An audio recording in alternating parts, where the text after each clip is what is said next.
అందరికీ నమస్కారం.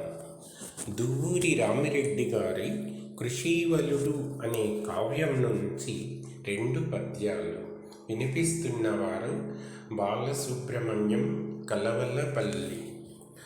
అరుణమయూఖముల్ తరులతాంతర మార్గము దూరి గేహ గోపురముల ప్రాకు ప్రొద్దువడుపున్ తరుణంబున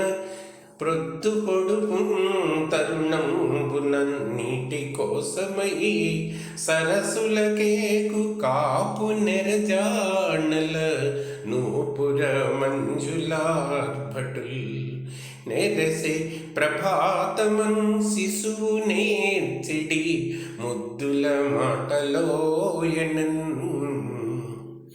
ప్రభాతమన్ శిశువు నేర్చిడి ముద్దుల మాటలోయనన్.